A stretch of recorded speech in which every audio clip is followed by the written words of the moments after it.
तेरी जय हो गणेश, तेरी जय हो गणेश, तेरी जय हो गणेश। कारज पूर्ण तभी होते, कारज पूर्ण गणपति सिमरो हमेश। तेरी जय हो गणेश, तेरी जय हो गणेश, तेरी जय हो गणेश। किस जननी ने तुम्हें जन्म दिया है,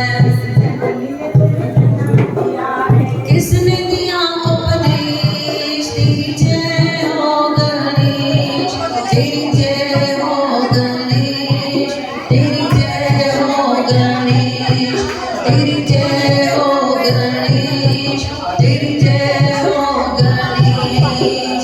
माता गौरा ने तुम्हें जन्म दिया है, माता गौरा ने तुम्हें शिव ने दिया उपदेश। तेरी जय हो गणेश, तेरी जय हो गणेश, तेरी जय हो गणेश। सारे तेरी जय हो गणेश, जय हो गणेश, जय हो गणेश, तेरी जय हो गणेश, तेरी जय हो गणेश। जय हो। बोलो गोदरी घनश्याम की जय। सभी संतन महात्माओं की जय। जिसकी बरसी पे आए हैं संत कंवरराम साहिब, बाबा हरदास राम साहिब, और तीसरा नाम कौन बताएगा? मीना। तीसरी बरसी किसकी है? हाँ, बाबा केला राम साहिब। संत कंवरराम साहिब, उनकी माता जो थी माता ताराबाई, तीरथ नाम था उनका, ताराचंद उनके पिताजी का नाम था। उनको संतान नहीं हो रही थी। ठीक है, मैं बीच में सवाल पूछने वाली हूँ। माता तीरथ को संतान नहीं हो रही थी तो वो जाती हैं बाबा जाड़ा राम के पास। बाबा हमको पुत्र की संतान दे दो। तो बाबा जाड़ा राम ने कहा हम एक नहीं आपको 2 संतान देंगे, लेकिन उसमें से एक संतान आपको मंदिर को देनी है। तो बराबर कितने बच्चे हुए उनको? 2 बेटे हुए। और कौन सा बेटा उन्होंने मंदिर में दिया? साईं कंवरराम। साईं कंवरराम को उन्होंने मंदिर में सेवा के लिए सौंप दिया। बहुत भाग्यशाली लोग होते हैं वो, जिनके घर का एक भी सदस्य मंदिर से जुड़ जाता है। जब एक सदस्य मंदिर से जुड़ता है तो 21 पीढ़ियां बोलते हैं तर जाती हैं। 7 उसकी खुद की, है ना, जैसे अभी कोई लड़की अगर जुड़ गई दरबार साहब से तो 7 पीढ़ियां उसकी, 7 उसके महके की, 7 नानी के घर की और 7 उसके ससुराल की। ऐसे 21 पीढ़ियां तर जाती हैं। और ये दर ऐसा सूफी दर है जहाँ पर हम सेवा करते हैं, इसका पुण्य हमको तो मिलता है, हमारी आने वाली पीढ़ियों को भी मिलता है। संत कंवरराम साहिब को फल मिला। उनके बेटे जो थे बाबा पेशुराम साहिब, उन्होंने भी पूरे इंडिया, पूरा जगत उन्होंने घूमकर उन्होंने महिमा बढ़ाई अपने पिताजी की। फिर उनके बेटे हुए बाबा जशन लाल और बाबा मनोहर लाल। कहाँ है उनका आश्रम, कौन बताएगा? कहाँ उनका मंदिर है? अमरावती में। वहाँ पर भी अभी संत कंवरराम साहिब के मेले जो नवंबर में होता है, संत कंवरराम साहिब का शहीदी दिवस, फिर जन्मदिन होता है अप्रैल में, वैसाखी के दिन बहुत धूमधाम से वहाँ पर मेले होते हैं। तो देखो संतों की आने वाली पीढ़ियां भी तर गई हैं। संत कंवरराम साहब के 3 शिष्य बने। किसको तीनों नाम पता है? कौन बताएगा? बाबा संत कंवरराम साहब के 3 शिष्य। बाबा हरदास नाम नहीं न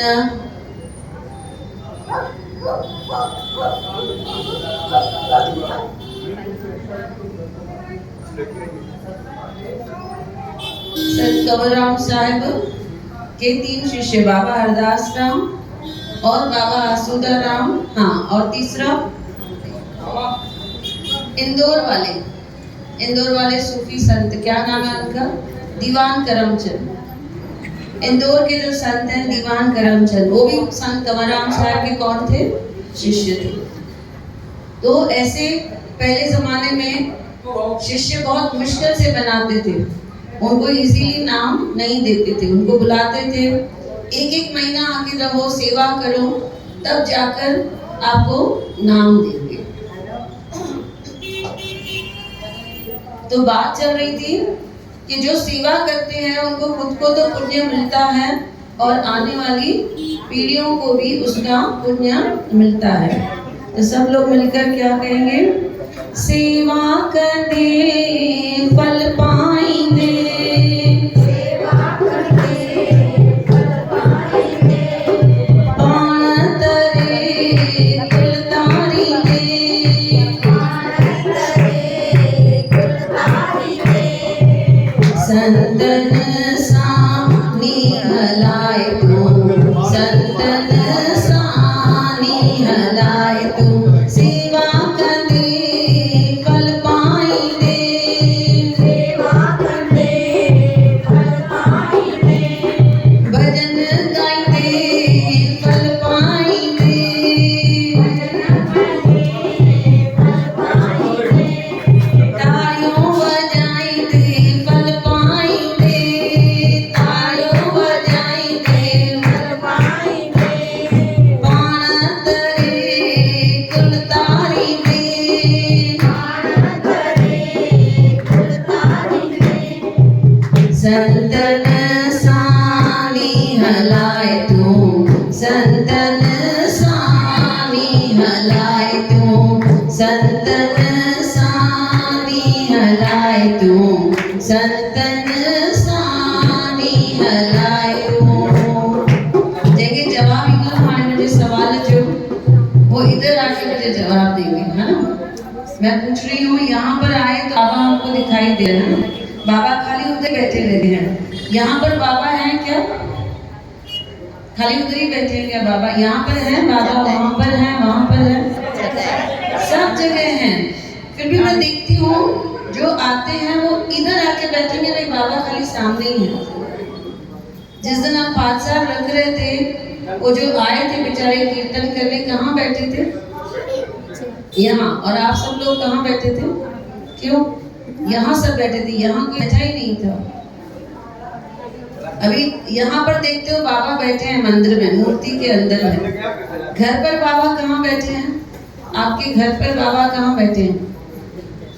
मंदिर में, है ना? लिविंग रूम में नहीं है बाबा? सब जगह। किचन में नहीं है बाबा? जरूरी है जिधर फोटो होगा उधर ही बाबा है? अभी घर के बाहर हो, ओके, कहीं दूर खड़े हो, कहीं दूर खड़े हो, स्टेशन पे खड़े हो, बस स्टैंड पे खड़े हो, कोई रोड पे खड़े हो, वहां पर बाबा है कि नहीं है? है ना बाबा। और कौन सा तरीका है बाबा से बात करने का? कैसे कैसे बात करते हो बताओ मुझे, क्या क्या देख के याद आता है कि ये बाबा है? अपना अपना एक्सपीरियंस बताओ, क्या क्या देखकर? बूढ़ी में बाबा थे, वो मंदिर में तो आपको सब दिखेंगे, घर में दिखते हैं क्या बूढ़ी में बाबा? घर में जो बुजुर्ग हैं उसमें बाबा किसको किसको देखते हैं? हाथ ऊपर करो। जिसको घर के बुजुर्गों में बाबा दिखे वो सच्चे शिष्य हैं बाबा के। जिसको घर के बुजुर्गों में बाबा नहीं दिखे वो सब ढोंग कर रहे हैं, भाई हम मंदिर जा रहे हैं, सत्संग कर रहे हैं, भजन कर रहे हैं। हर बुजुर्ग में हमें कौन दिखाई देना चाहिए? बाबा दिखाई देना चाहिए। और जहाँ पर रहोगे, रात का समय है, आपको बाबा की याद आ रही है, कैसे बात करोगे बाबा से?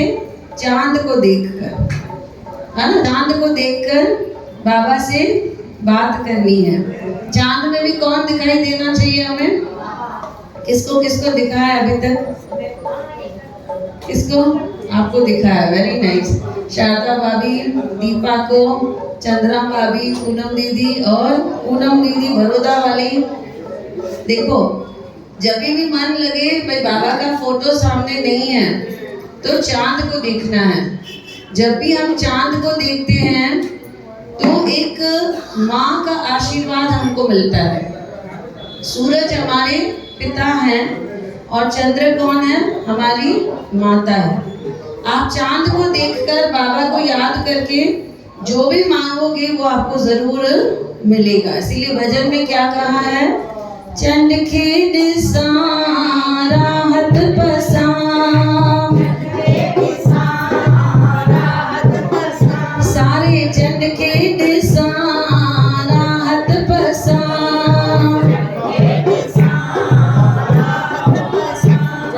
पंहिंजे बाबल जी सूरत पसा, पंहिंजे बाबल जी सूरत पसा, गुण गाईंदे पल पाईंदे, गुण गाईंदे पल पाईंदे, सेवा कंदे पल पाईंदे, सेवा कंदे पल पाईंदे, पाण तरे कुल तारींदे, पाण तरे कुल तारींदे, संतन सानी हलाए तू, संतन सानी हलाए तू, संतन सानी हलाए तू, संतन सानी हलाए तू। जब हम भजन गा रहे होते हैं, कौन बताएगा कि एक्चुअल पर्पस क्या होता है भजन गाने का? क्या रीजन है, क्यों गा रहे हैं भजन हम? कौन बताएगा?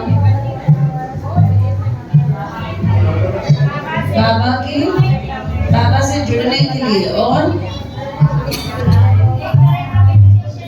मेडिटेशन है, भाई भजन गा रहे हैं। और तीसरा पर्पस लीन हो जाते हैं और हम क्या कर रहे हैं? बाबा का गुणगान कर रहे हैं। गुण गाएंगे फल पाएंगे। कभी कभी ऐसा होता है कि किसी ने आके आपके पता चला कि इसने मेरी बुराई कर दी है, चला ऐसा पता भाई किसी ने मेरे लिए कुछ बुरा कहा है और दुख हुआ है ना सबको। तो वो समय ऐसे नहीं सोचना है कि मेरे में कुछ गलती है इसीलिए मेरे लिए कोई बुरा कह रहा है। सोचना है कि मैंने ही बाबा की महिमा नहीं गाई है। जो बाबा की महिमा गाएंगे लोग उनकी महिमा गाएंगे, है ना। जो गुरु की महिमा गाएंगे तो लोग भी आपकी महिमा गाएंगे। आप चाहते हो कि मेरे लिए कोई कुछ बुरा नहीं बोले तो आपको क्या करना है? क्या करना है? गुरु के गुण गाने हैं। भजन का एक भी शब्द आपको मिस नहीं करना है। पूरे पूरे भजन जितने सुन सकते हो। कभी कभी हमें ऐसे लगता है कि लोग हमारे लिए कुछ बुरा बोल रहे हैं तो हम ऐसे समझते हैं कि मेरे में शायद कुछ बुराई है। एक्चुअली वो नहीं होता है। एक्चुअली ये होता है कि हमने बाबा की महिमा नहीं गाई है, इसीलिए आज हमारी बुराई होती है। अगर हम बाबा की महिमा गाएंगे तो हमारी बुराई होनी क्या हो जाएगी? बंद हो जाएगी। लोग हमारे भी गुणगान करेंगे, हमारे लिए भी लोग अच्छा बोलेंगे। होता है ना, कभी बहू ने जाके बोल दिया सास के लिए कुछ, तो मतलब सास को ऐसे नहीं समझना है कि मैं खराब हूँ। सास को ऐसे समझना है कि मेरे नाम सिमरन का अकाउंट खाली हो गया है। मुझे नाम सिमरन का अकाउंट, भक्ति का अकाउंट क्या करना है? करते हो ना रिचार्ज, मोबाइल रिचार्ज करते हो ना, तो ये अकाउंट भी क्या करना है? रिचार्ज करना है। बुराई से कभी डरना नहीं है। मीरा कभी डरी थी क्या बुराई से? मीरा ने बुराई का तरफ ध्यान नहीं दिया था, इसलिए वो कृष्ण को पा सकी थी। जब जब आप आगे बढ़ोगे लोग पीछे खींचने आएंगे, आपको वहां ध्यान नहीं देना है। आपको आपकी भक्ति को रिचार्ज करना है। जिसको जिसको पता चलेगा मेरे लिए इसने कुछ बुरा कहा है, वो दिन समझ जाना है कि आज मुझे भक्ति का अकाउंट क्या करना है? रिचार्ज करना है। सब लोग मिलके बोलेंगे क्या करना है? जोर से क्या करना है? इसीलिए हम मंदिर में आए हैं, अपना अकाउंट रिचार्ज करने आए। भाई अगला 1 महीना कोई हमारी बुराई नहीं करेगी। है ना, रिचार्ज करने आए हैं। देखो आप 4 मंगलवार मत आओ, आपको सुनाई देगा कोई तो मेरी बुराई कर रहा है। आप 1 वर्षी मत आओ, पता चलेगा कोई तो मेरी बुराई कर रहा है। और आज का जो सत्संग है इसकी महिमा सुनो। जो हम रिचार्ज कर रहे हैं, अकेले आके करोगे तो एक बार रिचार्ज होगा। कितने लोग बैठे हैं अभी? 100-150 लोग बैठे हुए हैं। उतना गुना ज्यादा आपका अकाउंट क्या हो गया? रिचार्ज हो गया। तो अभी 12 महीने तक क्या होगा? हमारी बुराई नहीं होगी। बोलो गोदरी वाले चंड की